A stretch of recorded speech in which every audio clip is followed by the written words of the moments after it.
Let's begin with that great-grandmother who was tasered by a deputy constable.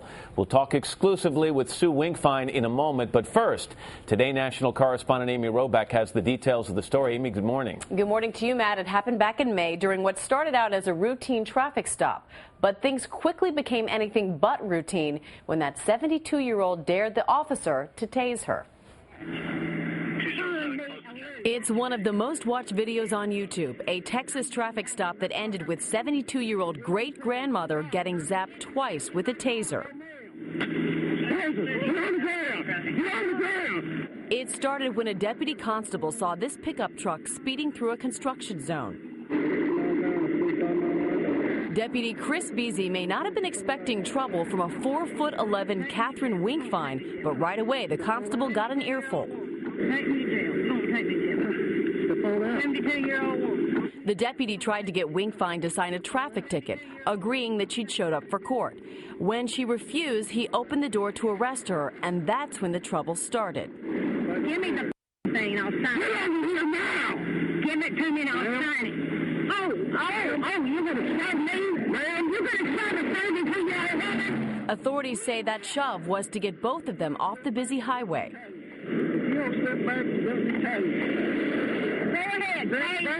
As minutes passed, the standoff continued. I'm getting back in my car. You're going to be saved. Stop. I'm getting back in my car. No, ma'am. And then the officer made good on his promise. No, ma'am. Taser, get on the ground. Get on the ground.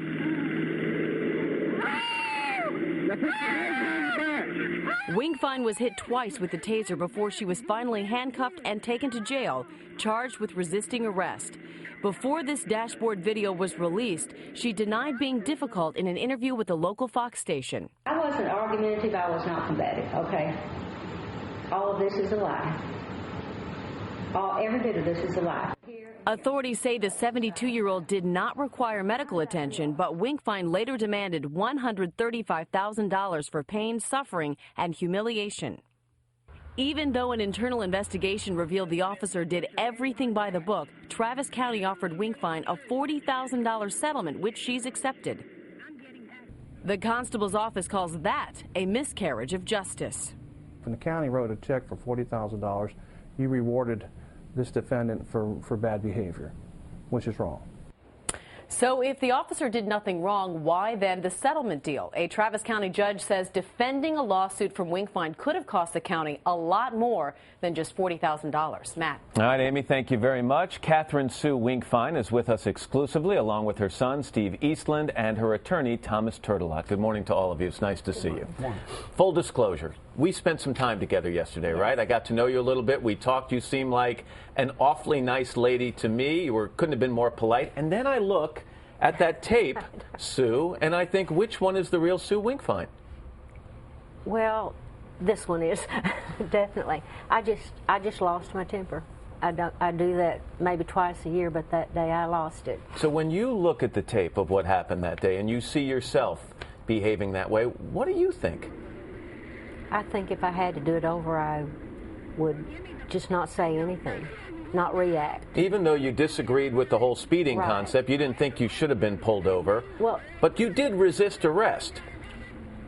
Well, how did I resist? I got to interrupt there. I don't want. We're not going to talk about. Based on what you see on the tape, did you behave in an appropriate manner with that deputy constable? No. No. And when you gave that interview to the local TV station and you said, I did not resist arrest, I did not become argumentative, that was before you knew that there was a camera rolling on this the whole time. You didn't tell the truth there, did you? Actually, I told what I remembered, because when he tased me and kept it on and it threw me to the ground, that erased all memory. I have no memory until later when I was way away from there on my back. So I have no memory of being on my stomach. When we first ran this story back in May, folks, there was split reaction. A lot of people thought she got what she deserved. He warned her over and over again to cooperate, and she didn't, so she got what she deserved. I'm going to be honest with you. That's what I said at the time. There were a lot of other people who said under no circumstances do you taser a 72-year-old, 4'11" woman, not only once, but twice. Do you think you were mistreated in any way? Definitely. Yeah, in what way? Well, at my age and the taser like that, he turned it on and kept it on.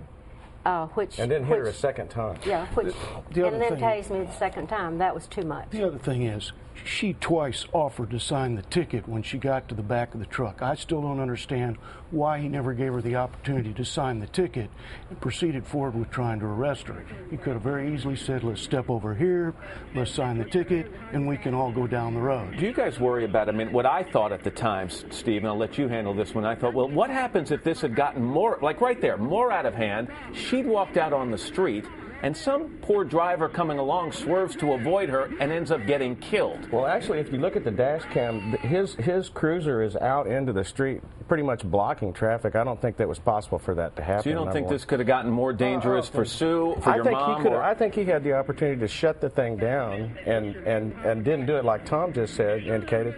Twice she offered to sign the ticket, let's all go home. I grant she used an expletive the first time, but, you know, that should have made it clear she was ready to sign the ticket. Yeah, Steve, let me ask you this. Am I missing something here? Your mom is 72 years old. As I mentioned, she's 4'11". Retired school teacher. Retired school teacher. She's the mother of 3, the grandmother of 11, and great-grandmother of 3 more. How did she end up starring in that video? You know, when I got the phone call that she was ready to be released from the facility, it was surreal. I mean, I said, released from what? And then they informed me she'd been tased. Again, the only word to describe that is surreal. It's so far out of character for her that... If you ask him how many times in his life he's seen me mad, what would you say? You know, never. You know, just once in a while, but never like this. This is a doozy that got caught on tape. And do you feel bad at all about accepting that $40,000? Because there are some people who said you misbehaved and you're being paid to reinforce that misbehavior. I don't know that I have an opinion on that. I'm not a moneyed person, you know what I'm saying? But then Steve and I say, well, even poor people don't like being poor. But we're not a greedy type, so, you know. Could charges still be pressed in this? There is informal charges. There could still be charges pressed. I'm optimistic that won't happen at this point, but it could still happen. But the headline here, Sue, is if this were to happen again and you were to be pulled over again by a different deputy the same, you would do what? Say nothing. Stay in the car and sign the ticket? I would not react to anything. I think she's learned not to dare the officers. Sue and Steve and Tom, thank you all for joining us. I appreciate it. And by the way, any lasting effects from the taser? Are you all right? I'm fine. Okay. Now, I did have to go to a clinic. I had 2 holes and one of them got infected. But you're all right now. I'm fine. Thank you for joining us. I appreciate it.